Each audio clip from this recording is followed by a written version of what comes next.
नमस्कार दोस्तों, आप सभी का स्वागत है आपके अपने YouTube चैनल ज्ञान स्टडी LMP पर।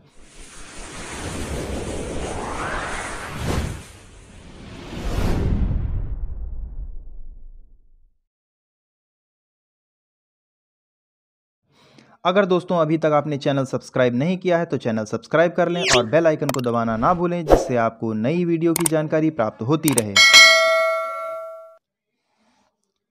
तो आइए दोस्तों शुरू करते हैं। दोस्तों आज हम लोग यूपी लेखपाल 2022 में आने वाले ग्राम विकास भारतीय संदर्भ में के विषय में पढ़ेंगे। आइए दोस्तों शुरू करते हैं। स्वतंत्रता के पश्चात भारत में नियोजन का महत्वपूर्ण उद्देश्य ग्राम विकास रहा है। हमारे देश की आबादी का अधिकांश भाग गांव में निवास करता रहा है। ग्राम विकास, आइए दोस्तों अब जानते हैं ग्राम विकास क्या है। ग्राम विकास प्राकृतिक, भौतिक और मानवीय संसाधनों का उपयोग, सुरक्षा और संवर्धन है, जिसकी आवश्यकता मानव जीवन की परिस्थितियों में लंबे समय तक सुधार लाने के लिए है। इसमें ग्रामीण क्षेत्रों के पर्यावरण को बरकरार और सुरक्षित रखते हुए नौकरी और आय के अवसरों का प्रावधान भी सम्मिलित है। भारत की स्वतंत्रता के समय ग्राम विकास की आवश्यकता। भारत की स्वतंत्रता के समय ग्राम विकास की आवश्यकता। स्वतंत्रता के समय भारत की अर्थव्यवस्था कृषि आधारित थी। जनसंख्या के लगभग 85% लोग ग्रामीण क्षेत्रों में रहते थे और अपनी आजीविका कृषि और अन्य कार्यों से चलाते थे। मुख्य रूप से लोग कृषि पर आश्रित थे।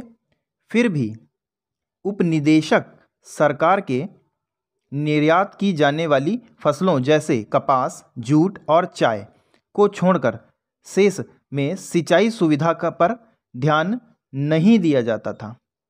दोस्तों इसमें कपास, जूट और चाय को छोड़कर अन्य किसी भी चीज़ पर विशेष ध्यान नहीं दिया जाता था। आइए दोस्तों अब आगे चलते हैं। रेल प्रणाली का निर्माण बंदरगाहों को उत्पादन केंद्रों और बाजारों को जोड़ने के लिए किया गया।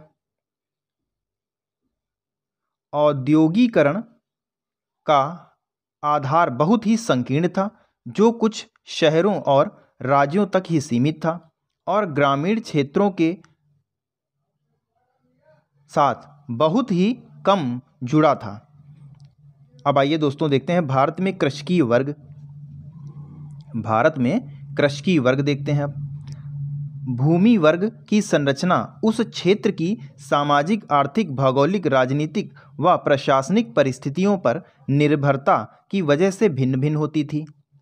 आइए, सामंतवादी कृषि वे परिवार हैं जो सामान्यतः भूमि के बड़े हिस्से के मालिक हैं और उसे नियंत्रित करते हैं, लेकिन प्रत्यक्ष रूप से वे खेती के काम में शामिल नहीं होते थे और अपनी भूमि काश्तकार को खेती करने के लिए पट्टे पर देते थे।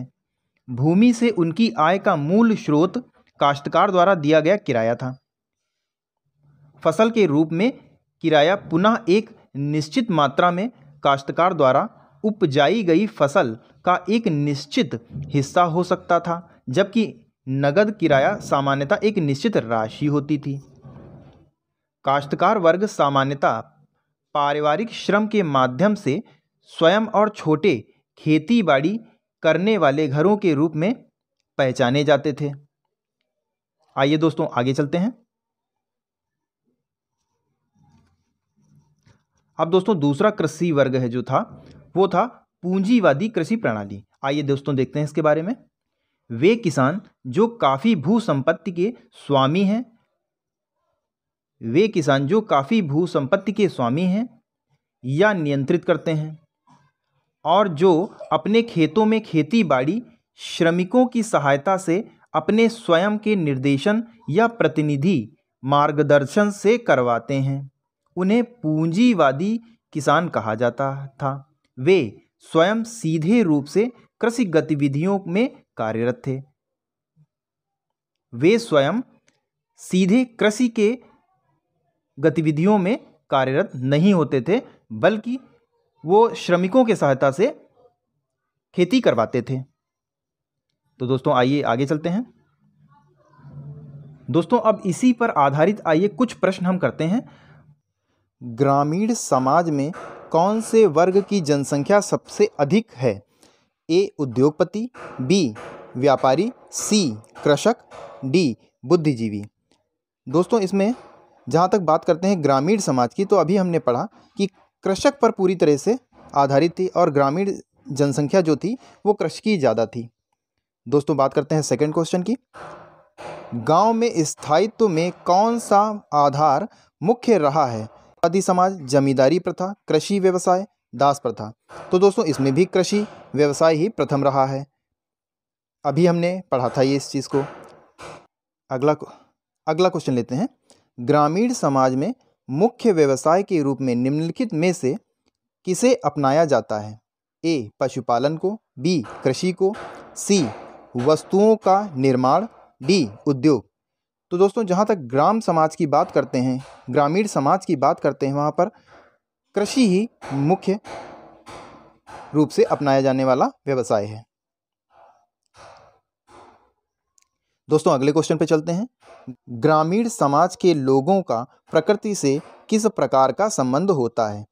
ए प्रत्यक्ष, बी अप्रत्यक्ष, सी ए और बी दोनों, डी इनमें से कोई नहीं। दोस्तों ग्रामीण समाज की जहाँ तक बात करते हैं वहाँ प्रकृति से अगर संबंध की बात करते हैं तो प्रत्यक्ष ही इसमें सही ऑप्शन होगा।